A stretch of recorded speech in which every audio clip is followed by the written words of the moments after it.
As in previous years, I got to be an election inspector in 2020.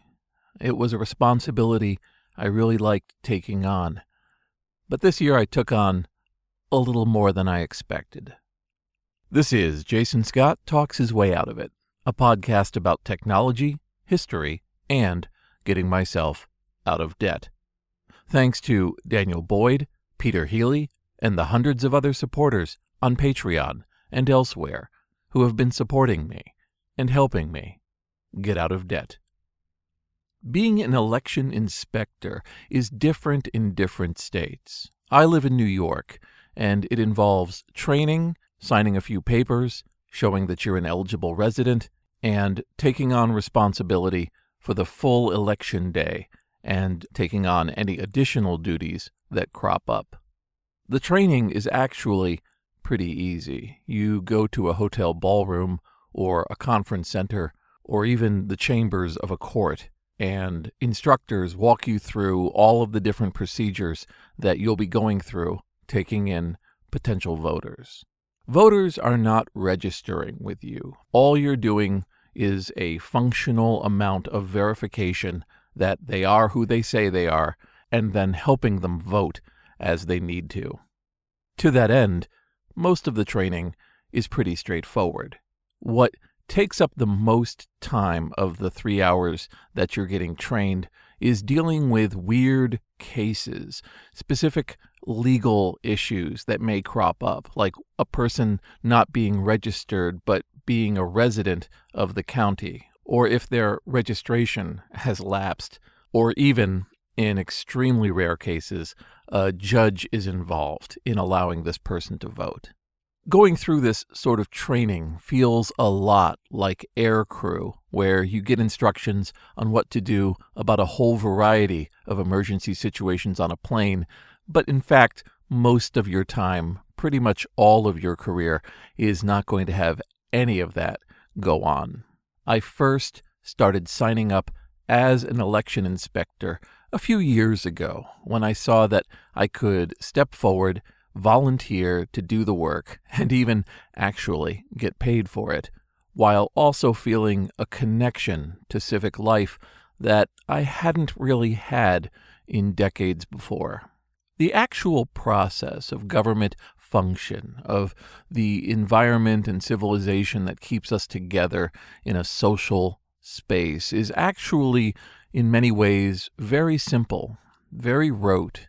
A number of rules, a number of assumptions, and then dealing with the populace who itself has variant amounts of education about what they are to do in their role. As someone who moved up through the tech industry, where we spend a lot of time boiling down human processes into numbers and letters and functions, it's rather refreshing to go about it a different way. The function of a government is to serve its people, and so understanding how people work becomes a critical part of everything you're doing. Boiled down even further, Election Day is a customer service day, and there's enough of customer service in my past that it's actually something I really enjoyed doing. There's few greater thrills for me than having somebody come in concerned, worried, not sure if they're going to succeed, and being part of what makes them succeed, gives them the assistance in being able to vote. This particular year, there was a lot of concern because of something called poll pads, which are essentially iPads with Wi-Fi connections to voter rolls, meaning that we didn't have to have huge books of printouts to be able to verify whether or not somebody had registered to vote and to verify their information. There was concern because many of the poll workers are older and not as comfortable with technology. In fact, the poll I was assigned to had problems a few years back where the person wasn't able to get their iPad working, and so the poll delay was a couple hours. They asked me if I was going to have any problems. I thought back to my years and years with iPads, and I said, no. A couple times between training day and election day, the election committee contacts you just to make sure you haven't bailed or there isn't something coming up. But on the whole, you are left to your own devices and expected to show up at 5 a.m. on election day. As luck would have it, my polling place was less than 300 feet from where I live. It was really easy to get up and get over there on time and help set up the polling place. There's something about walking into a civic space, knowing that you're part of an army of hundreds of workers for your county, and they themselves are part of an army of tens of thousands of workers all over the country trying to put together a free and fair election and get through all of the different procedures that have been agreed upon over the years. In our case, there are rules about where signs are put up, what kind of placement the machines have, and how the tables work to keep things sanitary and healthy and to maintain a proper distance. In my particular building, which was a elementary school, the district that we were in charge of had 1,683 possible voters, and they had, in many cases, voted early, which meant, in theory, we weren't going to get a lot of voters, or it meant we were going to get everybody else. As 6 a.m. rolled around and we were set up with our poll pads and our machines and our voting booths, we had 25 people waiting in the cold to vote. As we opened it up, more people showed up until eventually over 200 people were in line, going down the sidewalk in very, very cold weather. It was both really inspiring, but also very worrying. We had people waiting out in the cold for an hour, and I could see hands shaking as they were putting their signatures on the poll pad. We started to snake people into the hallway of the school as best we could, but all told, it was solid voters from 6 a.m. until 1 in the afternoon. One after another, people coming in, telling us who they were, verifying them on the poll pad, and then letting them vote. The process is actually pretty simple. A person walks up to me, gives me their name. I can often find it just from that, but then also I ask them for their address. In a few rare cases, I would ask for the birth date because the fathers and the sons would come at different times in the day. There were people who were convinced they'd have to show ID, but that's not how it works in my state. You had people who were 90 years old. I had people who were voting for the very first time, and we'd all cheer them on as they went off to their booth. In terms of my own decoration, I was wearing a flag-themed suit with a top hat, a straightforward mask, and a pair of gloves that I swapped out several times in the day. The idea was safety, and I'm happy to say that every single person who walked in wore a mask. There was one situation that, looking back and comparing it to the rest of my life, I find hilarious that I was in. If a person was assisting another person in voting, they had to take an oath that said that they were going to purely assist and not in any way influence the other person's vote. And for me, a kid who had been in and out of different kinds of trouble, who had always been kind of a weird, rebellious type, it was pretty surreal the 20 or 30 times that I had to make somebody hold up their right hand and make them swear an oath that I was delivering. But life does have a lot of curves, doesn't it? Between 1 p.m. and about 6 p.m., things slowed down greatly. A lot of hours would go by where we only had a half dozen people come in. And previous experience told us that people who couldn't get out of their jobs for the day to vote would show up around 6 to 9 p.m. when the polls closed to vote, and so we would get a real crowding at the end of the day. Between 6 and 7, we had a couple dozen people come in. Things were picking up. But after 7:30 p.m., nobody ever came. In our state, if people are online for voting at 9 p.m., they have to vote. We do not ever push people away. We have somebody stand at the end of the line saying the polls are closed after 9 p.m., but everybody who was online, whether it's one person or 1,000, gets to vote. We stay as long as we need to. But for that last 90 minutes, not a single person came in. My district had finished voting.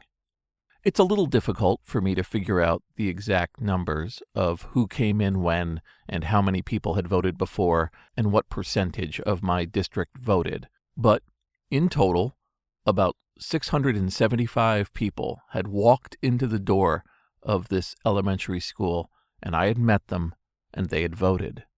For some people, I only had to type in the first letter of their last name to start matching them up as a voter who hadn't voted yet. That tells me the percentages were very, very high. Having somebody walk up, tell me a little bit about themselves, put their name down, and then wishing them well, once again showed me why I love doing this. It's such a connection to my neighbors, to the people I pass in the street, to folks who I otherwise would never interact with my working at home and focused so much on the internet. There's not a lot of opportunity for me to just hang out or even meet a whole lot of people.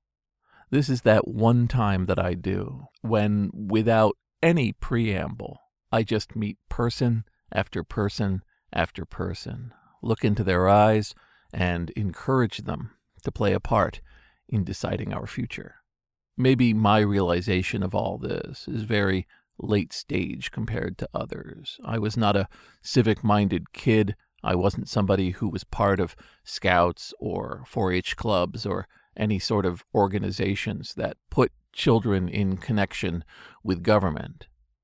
But here, in my older, gray-haired days, I've truly enjoyed playing the part that I did. I have found solace in knowing that people are people, that we want our voices heard. And if that strange, human-oriented customer service job lets me feel that for one day, I wouldn't trade it for anything. This is Jason Scott talks his way out of it, thanks to Emilio Oliveira, Forrest Fuqua, James Bekoyanu, Mark Pilgrim, Scott McGrady, Scott Roseanne, Wayne Arthurton, and the hundreds of other supporters on Patreon and elsewhere who have been supporting me and helping me get out of debt. This experience does come with an unfortunate coda. A week before I served as an inspector, I had gotten a COVID test to make sure that I wasn't going to get anything that would spread to my coworkers. After my day of work, I checked into a hotel for 1 week, during which I played an awful lot of Oculus, hung around and wrote up a bunch of emails, and generally was bored. After a week, I came home, took another COVID test, and discovered that I was positive. That I had joined millions of people in having some strain of COVID-19. A lot goes through your mind when you test positive for a disease that has proven deadly for a lot of people. You start to quickly focus down on what is important to you, the people who you'll miss, the tasks and jobs you haven't yet done that you were hoping to, and most of all, you spend a lot of time focusing on any potential symptom you may be showing during the period of time that you'll be in quarantine. I spent the recommended 10 days in lockdown in 2 rooms in my apartment, shifting between them to sleep and to work, and never once going outside.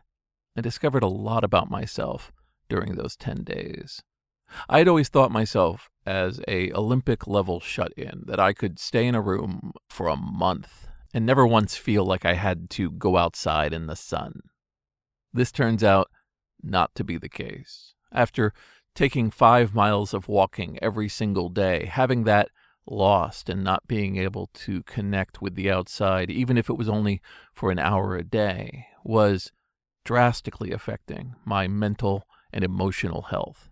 I started to feel disconnected from everyone, and I was worried for myself, for the people who care about me, and for what it all meant. As it stands, and time will tell, I appear to have gotten off rather lightly. My lungs were not affected. I don't seem to have a terrible cough. I don't have reduced energy. I certainly don't seem to have any lingering terrible effects. But what it does show is that I probably caught it meeting so many people working the election day. And while it may seem rather light and easy to say, if I had to do it all over again, I wouldn't change a thing. I was very cautious throughout the year, and this was a risk. It was a risk I took willingly, and it was a risk I would gladly take again.